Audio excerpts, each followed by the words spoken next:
हरिद्वार में आप लोगों का स्वागत है। ये पॉलिटी के एमसीक्यू की 5th वीडियो है। आइए पहला क्वेश्चन हम लोग देख लेते हैं। पहला क्वेश्चन कह रहा है कि संविधान के किस संशोधन द्वारा ग्रामीण स्थानीय शासन को संवैधानिक दर्जा प्रदान किया गया था। ठीक है, वो कौन सा अमेंडमेंट था जिसमें कॉन्स्टिट्यूशनल स्टेटस दिया गया था किसको, रूरल लोकल बॉडीज को। तो सबसे पहले ऑप्शन देखते हैं हम लोग, फिर उसके हिसाब से आंसर देखेंगे। 86 कॉन्स्टिट्यूशन अमेंडमेंट जो है वो आपने देखा कि 2002 में हुआ था। इसमें आपके 21A आर्टिकल को कॉन्स्टिट्यूशन में जोड़ा गया था। 21A को फंडामेंटल राइट बनाया गया था। इसमें कहा गया था कि 6 to 14 ईयर के जो चिल्ड्रन हैं उनको फ्री और कंपलसरी एजुकेशन प्रोवाइड की जाएगी। कौन करेगा, कौन कराएगा, स्टेट। ठीक है, फिर दूसरा क्या है आपका 42nd कॉन्स्टिट्यूशन अमेंडमेंट, ये हुआ था आपका 1976 में। ये भी आपको याद रखना है। ठीक है, इसको मिनी कॉन्स्टिट्यूशन कहते हैं। अभी हम नेक्स्ट जो स्लाइड है उनमें 42nd कॉन्स्टिट्यूशन अमेंडमेंट को पढ़ेंगे। फिर नेक्स्ट जो वीडियो आएगी, कल जो वीडियो आएगी, मैं उसमें 44th जो कॉन्स्टिट्यूशन अमेंडमेंट है उसको समझा दूंगा, क्योंकि बहुत लंबी वीडियो हो जाएगी तो फिर अच्छा नहीं लगेगा। 44th जो कॉन्स्टिट्यूशन अमेंडमेंट है इसको, ये कब हुआ था, ये हुआ था आपका 1978 में। 1978 में हुआ और इसमें जो है राइट टू प्रॉपर्टी जो था, संपत्ति का अधिकार था, उसको विधिक अधिकार बना दिया गया था। ठीक है, लीगल राइट बना दिया था। कैसे, फंडामेंटल राइट से हटाकर उसको क्या किया गया था, एक लीगल राइट बनाया गया था। तो इसके अगर हम देखें इसके अकॉर्डिंग कौन सा आंसर होगा, तो ये होगा डी। ठीक है, आइए 42nd कॉन्स्टिट्यूशन अमेंडमेंट जो है उसको थोड़ा क्लियर कर लेते हैं। 42nd कॉन्स्टिट्यूशन अमेंडमेंट जो है इसको मिनी कॉन्स्टिट्यूशन कहा जाता है। एक तो सबसे पहले यही आपको याद रखना है। ठीक है, लघु संविधान इसको कहा जाता है। ठीक है, इसके द्वारा क्या हुआ था कि जो आपकी प्रियम्बल है यानी कि प्रस्तावना है उसमें 3 वर्ड आपके जोड़े गए थे। कौन कौन से 3 वर्ड थे, समाजवादी, पंथनिरपेक्ष और अखंडता। ये मैंने तुम्हें तीनों कल बताए थे। ठीक है, सोशलिस्ट, सेकुलर और इंटीग्रिटी। ठीक है, कब जोड़े गए थे, तो मैंने बताया 42nd कॉन्स्टिट्यूशन अमेंडमेंट 1976। फिर इसमें क्या था, जो 7th शेड्यूल था, ठीक है, 7वीं अनुसूची जो है, ठीक है, 7वीं अनुसूची में क्या हुआ था कि कुछ राज्य सूची के विषय जो है समवर्ती सूची में डाले गए थे। ये 5 लिखे हुए हैं, आप एक बार देख लीजिएगा। फिर क्या हुआ था, 51A आर्टिकल। ठीक है, आर्टिकल जो 51A है, आर्टिकल 51A क्या कह रहा है, तो आर्टिकल 51A डिफाइन करता है किसे, आपके फंडामेंटल ड्यूटीज को, यानी कि आपके मौलिक कर्तव्य को। 1975 में, याद रखिएगा 1975, ठीक है, सरदार स्वर्ण सिंह समिति, ठीक है, उसकी सिफारिश पे आपके मौलिक कर्तव्यों को, ठीक है, संविधान में जोड़ा गया था। कब जोड़ा गया था, ये आपको अमेंडमेंट पता चल गया कि कौन सा अमेंडमेंट था। ईयर बस मैंने बताया कि कब वो कमेटी बनी थी। ठीक है, उस समय जब जोड़ा गया था 10 ही आपके फंडामेंटल ड्यूटीज थी। 11वीं जो फंडामेंटल ड्यूटी थी वो कब जोड़ी गई थी, आप मुझे कमेंट करके बताइए, क्योंकि मैं बता चुका हूं।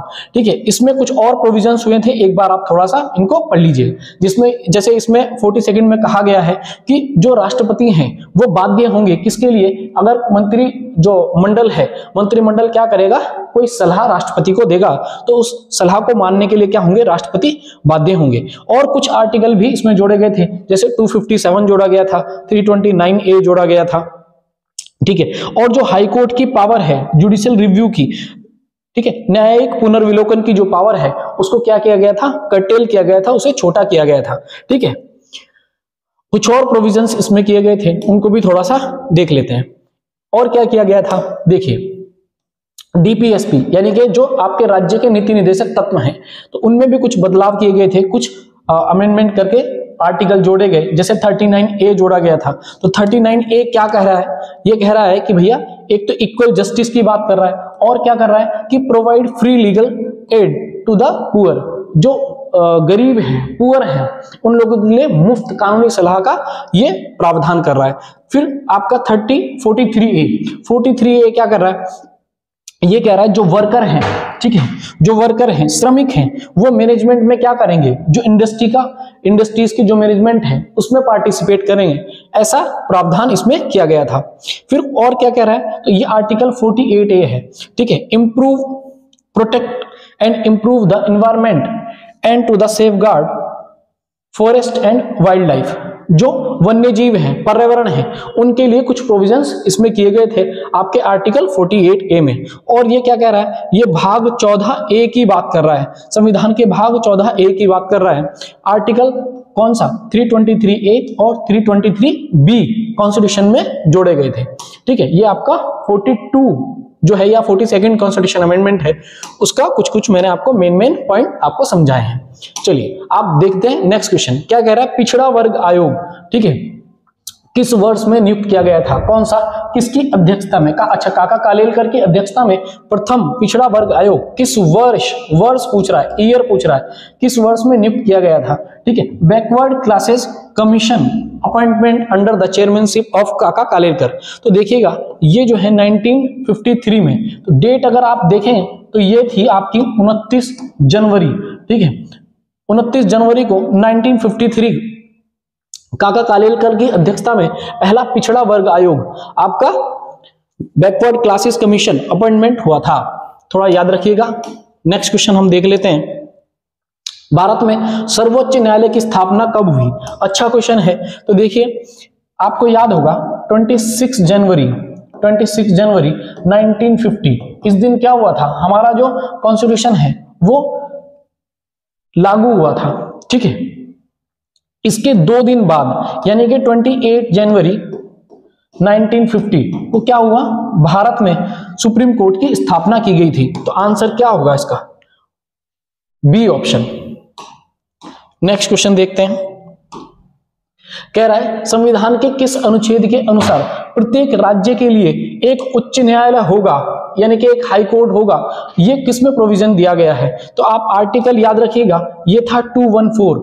ठीक है, 214 में जो है ये प्रोविजन है कि जो कॉन्स्टिट्यूशन कह रहा है कि there will be a high court for each state. ठीक है, प्रत्येक राज्य के लिए एक राज्य का प्रावधान कौन सा अनुच्छेद कर रहा है, मैंने आपको बताया 214। संविधान की उद्देशिका मतलब प्रियम्बल। ठीक है, प्रियम्बल नागरिकों को कौन सी स्वतंत्रता सुनिश्चित नहीं करती है, कौन सी स्वतंत्रता, ठीक है, कौन सी स्वतंत्रता सुनिश्चित नहीं करती है, तो वो फ्रीडम हमें देखनी है। सबसे पहले हम एक बार देख लेते हैं कि प्रियम्बल क्या कह रही है। प्रियम्बल पढ़ लेंगे तो थोड़ा सा उससे भी आपको समझ में आ जाएगा।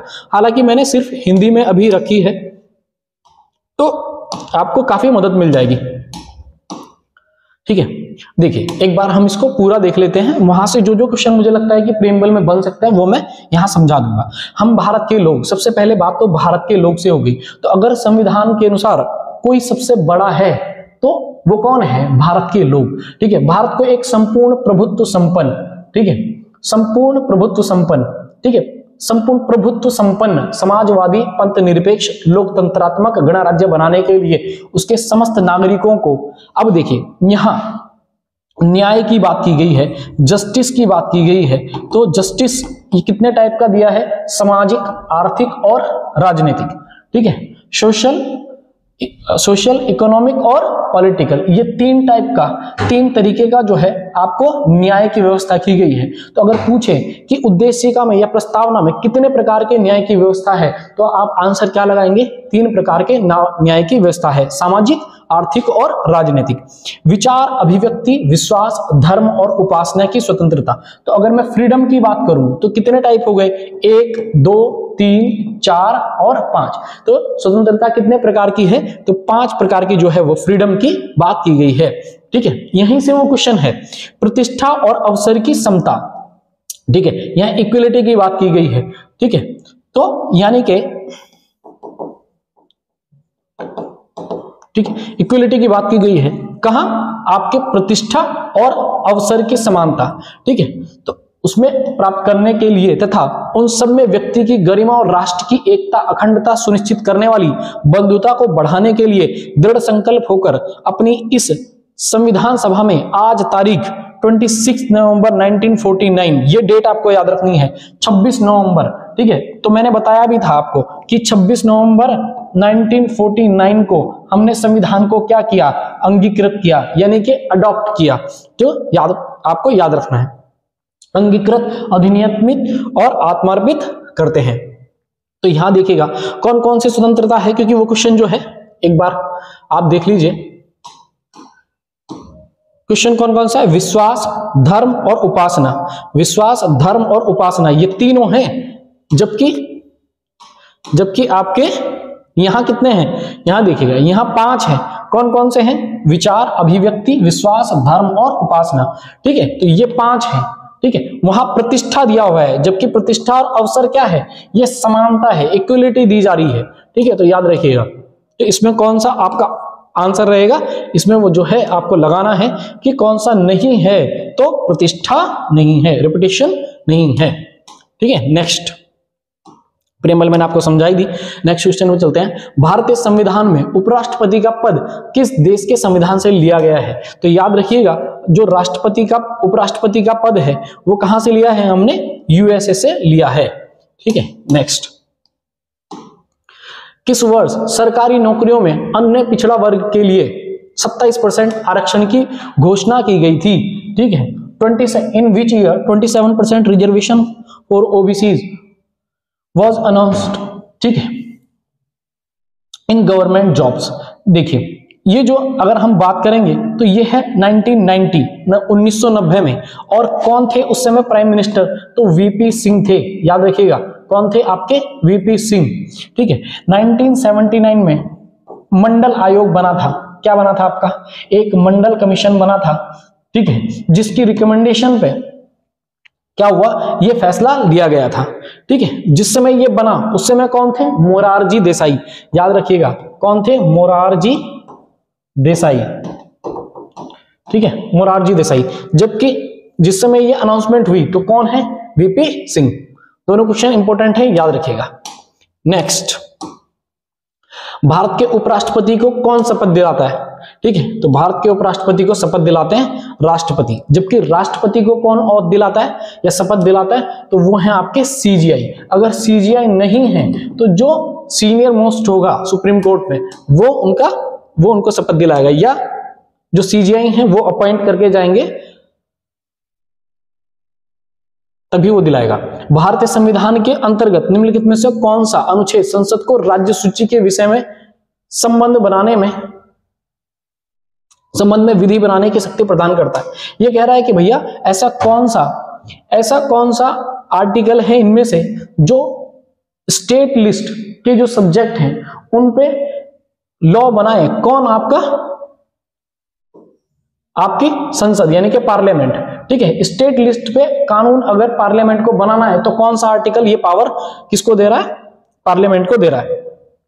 ठीक है, तो ये है आपका आर्टिकल 249। देखिएगा, अगर क्या हो कि भाई जो विधानसभा है यानी कि स्टेट लेजिस्लेटिव असेंबली, अगर वो क्या करे कि जितने भी प्रेजेंट मेंबर हैं और टोटल जो वोटर हैं वहां, मतलब जो वोटिंग कर रहे हैं उन मेंबर्स में से 2/3, 2/3, 2/3 इसे कहते हैं। ठीक है, ऐसे लेकर 2/3 अगर वो करके पास करके कहां भेजे? संसद को भेज दे, तो संसद के पास ये अधिकार हो जाता है आर्टिकल 249 के तहत कि वो क्या कर सकती है? किसी भी राज्य सूची पर, स्टेट लिस्ट पर कानून बना सकती है। ठीक है, तो याद रखिएगा आर्टिकल कौन सा था आपका? 249। मैंने लेकिन प्रोविजन बता दिया। ठीक है, संविधान सभा ने डॉक्टर बी आर अम्बेडकर की अध्यक्षता में प्रारूप समिति यानी कि ड्राफ्टिंग कमेटी। ठीक है, ड्राफ्टिंग कमेटी। तो ड्राफ्टिंग कमेटी का गठन कब हुआ था ये बताना है मुझे। तो ये था आपका 29 अगस्त 1947 को। इसमें कितने मेंबर थे? 7 मेंबर थे। ठीक है, और इसके हेड कौन थे? तो डॉक्टर बी आर अम्बेडकर ही थे। ठीक है, ये हालांकि ये लिखा हुआ है, फिर भी आपको याद रखना है 7 मेंबर थे। कभी कभी क्वेश्चन आ जाता है। 7 सदस्य थे। राज्यसभा के संगठन या संरचना के बारे में कौन से अनुच्छेद में क्या है? उपबंध किया गया है। ठीक है, कौन सा आर्टिकल जो है वो ये प्रोविजन कर रहा है कि राज्यसभा का गठन होगा। ठीक है, तो याद रखना है ऑर्गेनाइजेशन ऑफ और कंपोजिशन ऑफ द राज्यसभा। ठीक है, तो वो कौन सा है? आप एक शब्द याद रखिएगा, यहां एक शब्द है सरल। ठीक है, तो सरल से हो जाएगा संसद, राज्यसभा और लोकसभा। ठीक है, संसद, राज्यसभा और लोकसभा। ठीक है, और 79 आर्टिकल यहां, 80 यहां और 81 यहां। तो अगर मैं पूछूं किस अनुच्छेद में राज्यसभा है, जैसा कि ये क्वेश्चन पूछ रहा है, तो राज्यसभा आपको समझ में आ गया कि 80 में है। 79, 80 और 81। ठीक है, सरल, स से हो गया संसद, र से हो गया राज्यसभा, ल से हो गया लोकसभा। ठीक है, तो ऐसे आपको आसानी से याद हो जाएगा। इसका आंसर आपका क्या हो जाएगा, राज्यसभा यानी कि 80।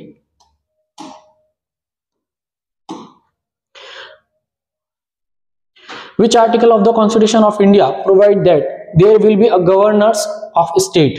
ठीक है, कौन सा अनुच्छेद है जो ये कह रहा है कि ये प्रावधान होगा कि भैया राज्यपाल होंगे, प्रत्येक राज्य के क्या होंगे, राज्यपाल होंगे, राज्यों में राज्यपाल होंगे। तो याद रखना है आर्टिकल 153 153 ये कह रहा है। ठीक है, तो याद रखिएगा। नेक्स्ट क्वेश्चन, ये भी पेपर में आते रहते हैं, इसीलिए आप इनकी प्रैक्टिस करेंगे तो कॉन्सेप्ट बन जाएंगे। राष्ट्रपति वित्त आयोग की नियुक्ति किस अनुच्छेद के तहत करता है? Under which article does the president appoint the finance commission? ठीक है, तो फाइनेंस कमीशन जो है वो कौन से आर्टिकल में है? तो याद रखिएगा ये 280 यूके पीएससी का फेवरेट क्वेश्चन है, कई बार ये पूछता रहता है। ठीक है, यूपी पीएससी का भी ये फेवरेट क्वेश्चन है, ये भी कई बार पूछता रहता है। तो याद रखिएगा, अच्छा क्वेश्चन है, इंपॉर्टेंट है, आता रहता है। कभी डिटेल पे इसके बारे में बात कर लेंगे। देखिए, निम्नलिखित में से कौन सा युग्म सही नहीं है? ठीक है, नॉट करेक्टली मैच्ड। ठीक है, आर्टिकल 39 है, अभी हम पढ़ के आए थे। ठीक है, तो क्या कह रहा है, समान न्याय और निःशुल्क विधिक सहायता, equal justice and free legal add, बिल्कुल सही है, अभी हमने थोड़ी देर पहले पढ़ा था। 43A सहकारी समितियों का गठन, ठीक है, कॉन्स्टिट्यूशन ऑफ कोऑपरेटिव सोसाइटीज, ये गलत है। तो ये 43A में नहीं है, कितने में है, 43B में है, याद रखिएगा। बाकी और ऑप्शन भी देख लेते हैं। 48A पर्यावरण तथा वन्य जीव, ये भी हम अभी पढ़ के आए थे। ठीक है, और में से कोई नहीं। तो आप देख लीजिए, इसमें हम जो ऑप्शन लगाएंगे वो कौन सा लगाएंगे, ये वाला लगाएंगे, बी ऑप्शन। क्यों? क्योंकि ये जो है गलत है, सुमेलित नहीं है, मैच्ड, करेक्टली मैच्ड नहीं है। ठीक है, आपको समझ आया होगा। ठीक है, 15th क्वेश्चन क्या कह रहा है? 15th कह रहा है कि निम्नलिखित में से कौन सा ऐसा राज्य है जिसमें अनुसूचित जनजाति यानी कि जो शेड्यूल्ड ट्राइब है, ठीक है, के लिए लोकसभा में कोई भी जो सीट है वो रिजर्व नहीं है। तो ऐसा कौन सा है? तो याद रखना है, ऐसा है इनमें से पंजाब में एसटी के लिए कोई भी सीट रिजर्व नहीं है। ठीक है, बाकी की जो वीडियोस हैं वो देखते रहिए, और अच्छी लगे वीडियो तो लाइक और कमेंट कीजिए।